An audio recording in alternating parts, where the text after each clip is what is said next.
Powered by the Montana Television Network. This is the 530 News on Q2, Montana's news leader. Good evening and thanks for joining us. I'm Russ Riesinger. And I'm Jeanelle Slade. 2 of 3 escapees from the Bighorn County Jail in Hardin are now in custody. And tonight, details on their frightening escape. The late Friday night jailbreak that shut down Hardin and drew law enforcement agencies from across the region reveals a ploy, then 2 assaults before the prisoners made it out. 4 days after the men broke out of the Hardin jail, the Bighorn County Sheriff's Office releases details on that escape. The press release states that the inmates lured a Bighorn County detention officer into one of the larger men's cell blocks by convincing the officer that someone was sick. 2 or 3 male inmates then grabbed the officer and pulled him inside, where they assaulted him and bound him. The release states that inmates were able to get a jail key from the officer and proceeded to the Bighorn County dispatch area, where they assaulted a dispatcher and handcuffed her. She tells Q2 she was then thrown to the floor. The inmates then forced the dispatcher to show them how to open a garage door that leads into booking, and the inmates escaped through that garage door. Well, from that point, law enforcement from across the region converged on Hardin to assist, and now 3 days later, 2 of those suspects are back in custody. Q2 Zoe Zandora met with Billings police today and picks up the story from here. Zoe. Russ and Jeanelle, authorities are actively searching for the 3rd and final escapee, but I talked with Billings Police Lieutenant Brandon Woolley to get details on the capture of the other 2. Shortly, a couple hours later, about 3 o'clock in the morning, an officer had noticed a similar.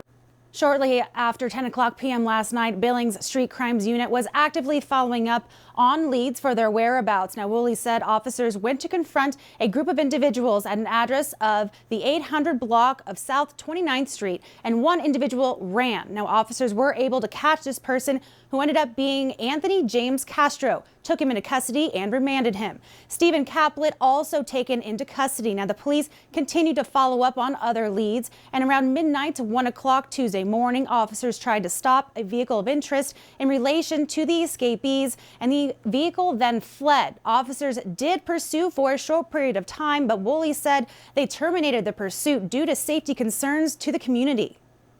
A couple hours later, about 3 o'clock in the morning, an officer had noticed a similar vehicle of interest in the South Billings I-90 area and performed a traffic stop on that vehicle, and Caplet was a backseat passenger in that vehicle, and he was taken into custody without incident and remanded. Today at 3 o'clock p.m., Stephen Caplet appeared by video from the Yellowstone County Jail. Caplet is being charged with unauthorized use of a motor vehicle, fleeing from an eluding officer, obstruction, an officer, and other public servant, and other charges in regards to his original arrest. Bond has been set at $6,500, and Caplet will be transferred back to Hardin within the next 24 to 48 hours. Now, again, that is just 2 of the 3 inmates that have been arrested. One is still at large, and Woolley says they have no information of Andrew Parham's whereabouts at this time, but will continue to follow leads. Russ and Jeanelle. All right. Thank you, Zoe. Well, a long-term plan to clean up hundreds of acres of contaminated coal ash ponds outside the Colstrip power plant is now approved. The Montana Department of Environmental Quality is requesting $107 million in bonding from Colstrip's owners to cover the remediation costs. The plan, submitted by Talent Energy in August, proposed strategies the company will take to clean up the high levels of sulfates and heavy metals that have been polluting local groundwater for decades due to leaking coal ash ponds around units 3 and 4. Now, the DEQ estimates the pond leaks 400,000 gallons of polluted water every day. Now, Talent also proposes drying out the ash by turning on an existing drain beneath the ponds in 2021.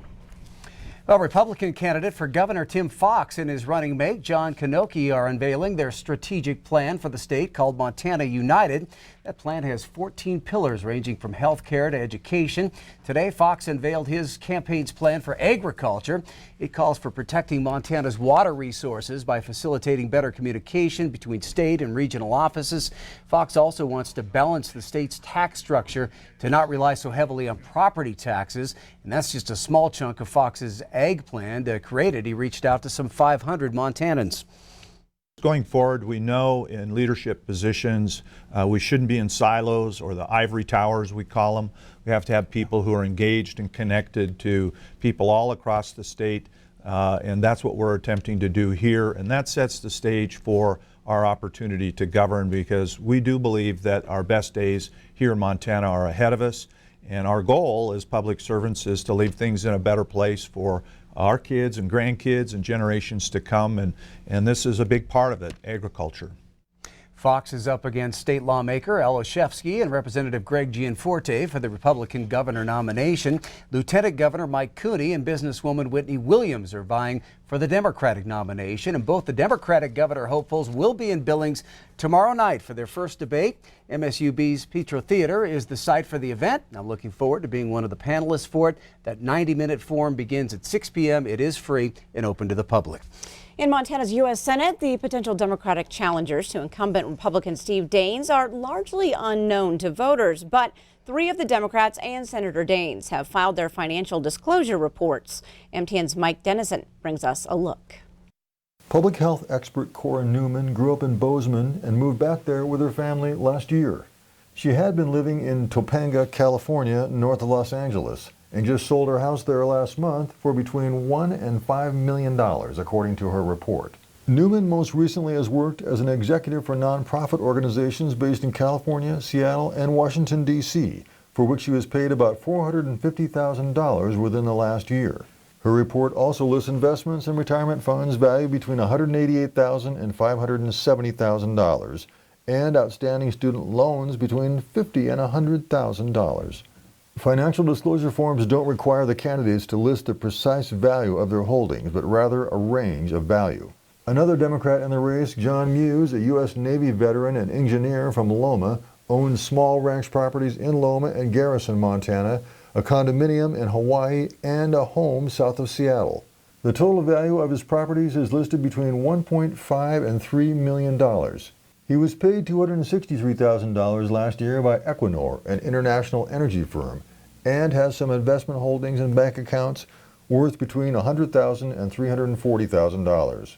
Muse, who grew up in Deer Lodge, Helena, and Wolf Point, also lists mortgage debt and student loan debt totaling between $400,000 and $850,000.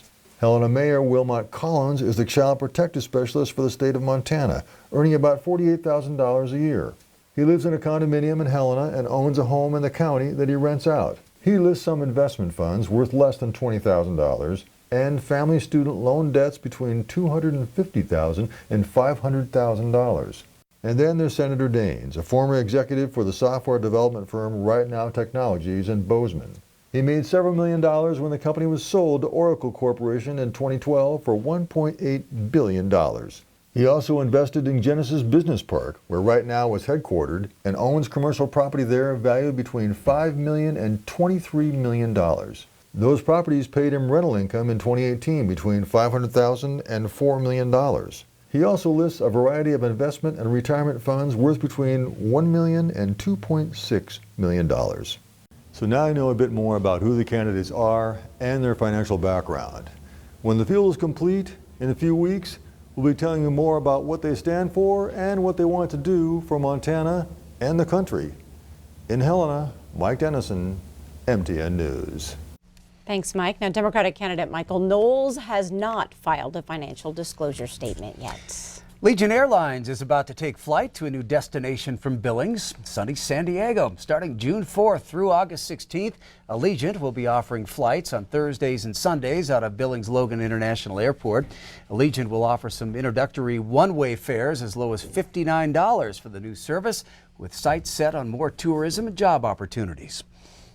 Today's society is very mobile. There's expectation that we can get from here to anywhere we want to go in a short period of time.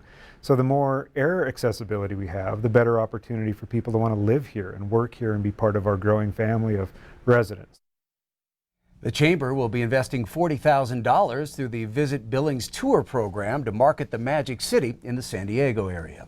Up next on your Q2 530 News, the latest on a coronavirus scare in Montana and how Bozeman airport crews are responding. And a little later in sports, Montana cowboy Jesse Davis still recovering from a terrifying rodeo accident just over a week ago. Scott hears from his wife.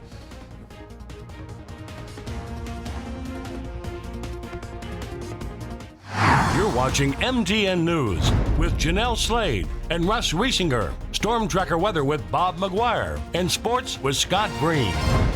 This is the 530 News on Q2, Montana's news leader.